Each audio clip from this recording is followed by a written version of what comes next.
Sean todos y todas bienvenidos a este video, en el cual les estaré hablando sobre la antigua Grecia. La antigua Grecia fue una civilización que floreció en Europa en el siglo V y IV a.C. Se caracterizó por su rica cultura y su contribución en áreas como la filosofía, la literatura, las ciencias, las artes y las matemáticas. Los griegos también desarrollaron un sistema político democrático y una serie de ciudades o estados independientes, como Atenas y Esparta. Su legado ha sido fundamental para el desarrollo de la civilización occidental. El periodo de la antigua Grecia se divide en varias etapas. El periodo arcaico, que data del siglo VIII al VI a.C. El periodo clásico, que data del siglo V y IV a.C. Y el periodo helenístico, que data del siglo III al I a.C.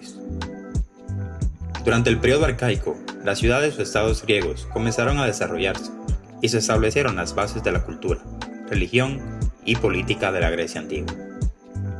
También se desarrollaron las primeras formas de escritura y se construyeron los primeros templos. El periodo clásico fue una época de gran desarrollo en las artes, la literatura y la arquitectura, así como en la política y la filosofía. Durante el periodo helenístico, las ciudades o estados griegos perdieron su independencia y se convirtieron en provincias del Imperio Macedonio, liderado por Alejandro Magno. El mundo helenístico se caracterizó por una gran mezcla cultural, con el intercambio de ideas y la adopción de costumbres y las prácticas de otras culturas. También fue una época de gran desarrollo en las artes, las ciencias y las matemáticas. Grecia en la antigüedad tuvo un impacto duradero en varios campos, incluyendo la política, la filosofía, las artes y las ciencias.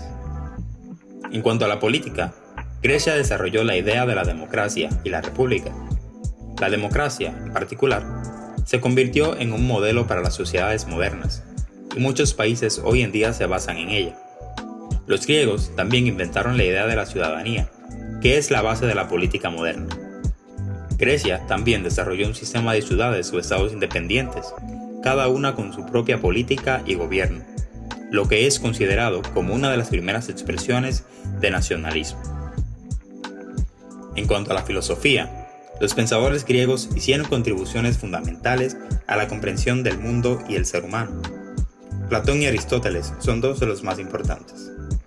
Sus ideas y escritos continúan siendo estudiados y debatidos hasta nuestros días.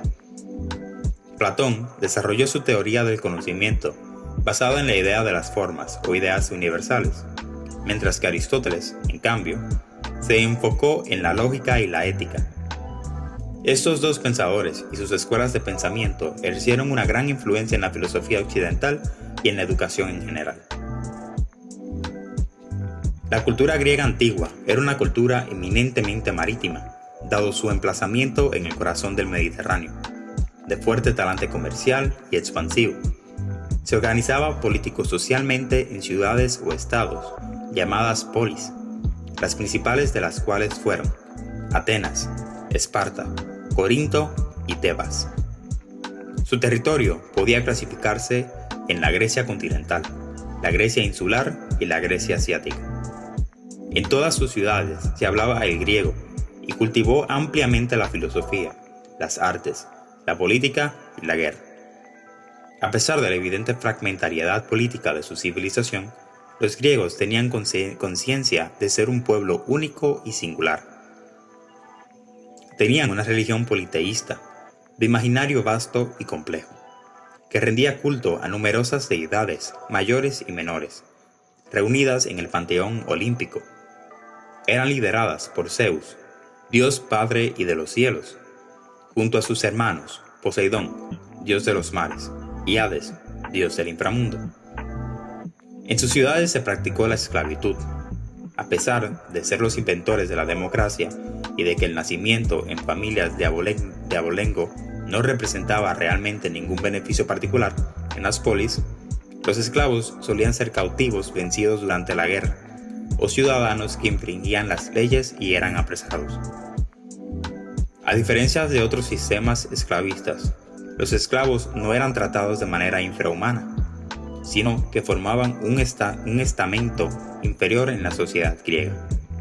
Estaban al servicio de sus amos, pero obtenían un pago por su trabajo y pudiendo formar una familia en relativa libertad.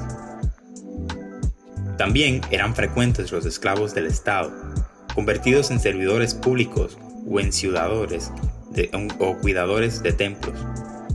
Los esclavos liberados por sus amos no se convertían en ciudadanos, sino que formaban junto a los extranjeros partes de los metecos, residentes libres sin derecho a participación política. Esto fue todo por el momento y muchas gracias por ver este video.